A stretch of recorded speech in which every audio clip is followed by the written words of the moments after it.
الحمد للہ رب العالمین والصلاة والسلام علی سید الانبیاء و خاتم المعصومین واصحابہ طیبین الطاہرین ولعنۃ اللہ علی اعدائہم الرافدین الکافرین المرتدین الی یوم الدین، اما بعد فاعوذ باللہ من الشیطان الرجیم، بسم اللہ الرحمن الرحیم۔ سامعین گرامی قدر، آج ہم آپ احباب کے سامنے اس بات کو ذکر کریں گے، فریق مخالف نرجسی مذہب کے ائمہ کے اصول کے مطابق شیعہ مذہب میں جو پاک باز عورتیں ہیں وہ سب سے زیادہ متباز ہیں، اور متع پاک باز عورت سے کرنا شرط ہے،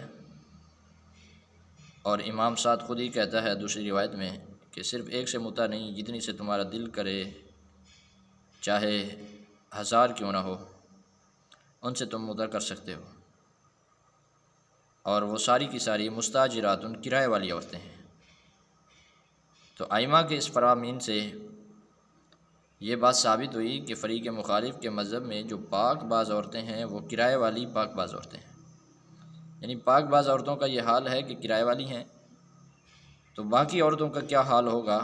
جو پاک باز کے علاوہ ہیں۔ تو اس سے آدمی خود فیصلہ کر سکتا ہے کہ کس قدر یہ غلیظ ترین اور کس قدر گندہ مذہب ہے، اور ایسا مذہب غیر مسلم میں کوئی ایسا مذہب نہیں ہے کہ جس میں اس طرح کی شیطانی اور اس طرح کے غلط نظریات اور غلط عقائد اور اعمال پائے جاتے ہوں۔ ہم آپ کے سامنے حوالہ پیش کر دیتے ہیں فریق مخالف کی اپنی معتبر کتاب جس کا نام اصول کافی ہے، اور اس کی جلد نمبر 5 فروع کافی، فروع الکافی الشیخ کلینی، جلد نمبر 5 صفحہ نمبر 1۔ یہ اس کتاب کی تعریف ہے، جو کتاب ہم آپ کے سامنے پیش کرنے لگے ہیں۔ الفروع من الکافی، تالیف ثقۃ الاسلام ابی جعفر محمد بن یعقوب بن اسحاق الکلینی الرازی، المتوفی فی سن 329 ہجری، مع تعلیقات نافعہ ماخوذۃ من عدۃ شروح، صحیح و قابل وعلق علی علی اکبر الغفاری نام کتاب۔ الفروع من الکافی، جلد 5، تالیف ثقۃ الاسلام الکلینی، ناشر دار الکتب الاسلامی، طراز چھاپ 2000، سوم، تاریخ انتشار بہار 1367، تہران سے یہ کتاب چھپی ہے، بازار سلطانی دار الکتب اسلامیہ تلفن۔ یہ دیکھیں فریق مخالف کی یہ معتبر کتاب ہے، آپ کے سامنے اس کی فہرست میں چلتے ہیں، اور اس کی فہرست میں میں آپ کے سامنے پیش کروں گا کہ کہاں سے آپ نے ان روایات کو دیکھنا ہے، اور ان روایات کو اگر کسی کو ان حوالہ جات پر شک ہو، وہ دیکھنا چاہتا ہو، تو اس طرح آپ نے ان حوالہ جات کو دیکھ لینا ہے۔ یہاں سے اس کی فہرست پر چلا آنا ہے، اور اس کی فہرست میں یہ دیکھیں صفحہ نمبر 451 ہے، یہاں مکمل باب موجود ہے۔ 448 پر ابواب المتع موجود ہیں، اور باب نمبر 288 ہے۔ صفحہ نمبر 448 ہے، باب نمبر 288 ہے، ابواب المتع، یہاں سے متع کے ابواب شروع ہو رہے ہیں۔ تو پہلا باب ہے جس میں امام نے یہ بتایا ہے کہ ان میں سے صرف ایک کے ساتھ متع نہیں، کتنی تعداد ہو، ایک کے ساتھ متع نہیں، جتنی کے ساتھ دل کرے، یہ کرائے والی عورتیں ہیں، یعنی چکلے والی عورتیں ہیں، آپ ان میں سے جتنی کے ساتھ تمہارا دل کرے متع کر سکتے ہیں، جو پاک باز ہیں۔ یہ ان کی بات ہے جو پاک باز ہیں۔ آپ کے سامنے روایت پیش کر دیتے ہیں، اور یہ دیکھیں اس کے ساتھ آگے والا باب ہے، باب انہ لا یجوز، متع کرنا جائز نہیں ہے مگر پاک باز کے ساتھ۔ آگے آپ کے سامنے ہم پیش کر دیتے ہیں۔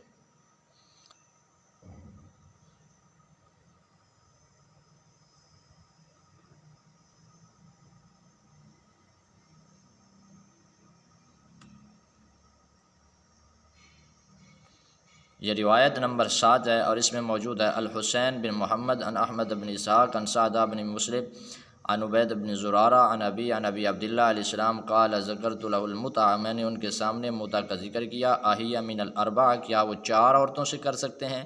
فقال تزوج منہن، تو ان میں سے 1000 سے کرو، کوئی مسئلہ نہیں ہے، فانہن مستاجرات، وہ کرائے والی عورتیں ہیں، چکلے والی عورتیں ہیں۔ امام کا فرمان ہے، روایت نمبر 7 ہے، اور ابواب المتع میں پہلا باب ہے، اس میں فرمایا تزوج منہن 1000 فانہن مستاجرات، آپ ان میں سے 1000 کے ساتھ متع کریں وہ کرائے والی عورتیں ہیں۔ آگے دیکھیں کہ متع کرنا کن کے ساتھ ہے، امام وہ بھی بتاتا ہے، ایک صفحہ آگے مستقل باب ہے، اس باب میں بتا رہا ہے کہ پاک باز سے متع کرنا ہے۔ اور شیعہ مذہب کے اصول کے مطابق پاک باز کی یہ حالت ہے کہ وہ کرائے والی ہیں، چکلے والی ہیں، تو اس کے علاوہ جو ہوں گی ان کی کیا حالت ہوگی؟ اور یہ پاک باز وہ ہیں جو فریق مخالف کے اصول کے مطابق، فریق مخالف جن کو سید خاندان سے تعبیر کرتا ہے۔ اب دیکھیں کس قدر اس فریق مخالف کے مذہب کے مطابق توہین پائی جاتی ہے اور کس قدر غلاظت اور گندہ مذہب ہے۔ یہ دیکھیں باب ہے انہ لا یجوز التمتع، متع جائز نہیں ہے الا بالعفیفہ، مگر پاک باز عورت کے ساتھ۔ آگے پہلی روایت میں بھی ہے، دوسری روایت میں بالکل واضح ہے، ہم آپ کے سامنے وہ پیش کر دیتے ہیں۔ یہ دیکھیں روایت نمبر 2 ہے، وعنہ یعنی اوپر جن سے روایت کیا، عن احمد بن محمد عن العباس بن موسیٰ عن اسحاق عن ابی سارہ قال سألت ابا عبداللہ، امام جعفر صادق کا فتویٰ ہے، میں نے امام جعفر صادق سے پوچھا یعنی المتع، متع میری مراد متع تھی، فقال علی حلال، میرے لیے حلال ہے، فرمایا فلا تتزوج، تو نکاح نہ کر، الا عفیفہ، مگر متع پاک عورت سے کر، انہن مستاجرات، وہ ساری کرائے والی ہیں، اور تو ان میں سے پاک کے ساتھ متع کر، اور لیکن ہے وہ بھی کرائے والی، ان میں سے جتنی کے ساتھ تم کرنا چاہو کرو۔ ان اللہ عز وجل یقول والذین هم لفروجهم حافظون فلا تضع فرجک، اور اپنی فرج کو ضائع نہ کر، حیث لا تامن علی درہمک، اپنے درہم کو محفوظ نہ رکھ۔ دیکھیں اس سے یہ بات ثابت ہوئی فریق مخالف کے اپنے اصول کے مطابق کہ متع کرنا عفیفہ سے ہے، اور امام خود کہہ رہا ہے، امام جعفر صادق، کہ جن سے متع کیا جاتا ہے وہ چکلے والی اور کرائے والی عورتیں ہیں، ان میں سے جتنی کے ساتھ تم چاہو متع کر سکتے ہو۔ دیکھیں کس قدر یہ عن ابی عبداللہ علیہ السلام، امام جعفر صادق، یہ فتویٰ بھی امام جعفر صادق کا ہے، اور وہ فتویٰ بھی امام جعفر صادق کا ہے کہ جتنی سے چاہو دل کرے، فإنہن منہن الفا فإنہن مستاجرات، کرائے والی ہیں، اور ادھر خود امام نے کہا کہ وہ عفیفہ سے، پاک باز عورت سے تم متع کرو، یعنی پاک باز کی یہ حالت ہے، تو باقی ان کے مذہب میں کیا ہوگا؟ اللہ تعالیٰ سے پناہ مانگتے ہیں، اللہ تعالیٰ ہم سب کو ایسے گندے، ایسے جھوٹے مذہب سے محفوظ فرمائے۔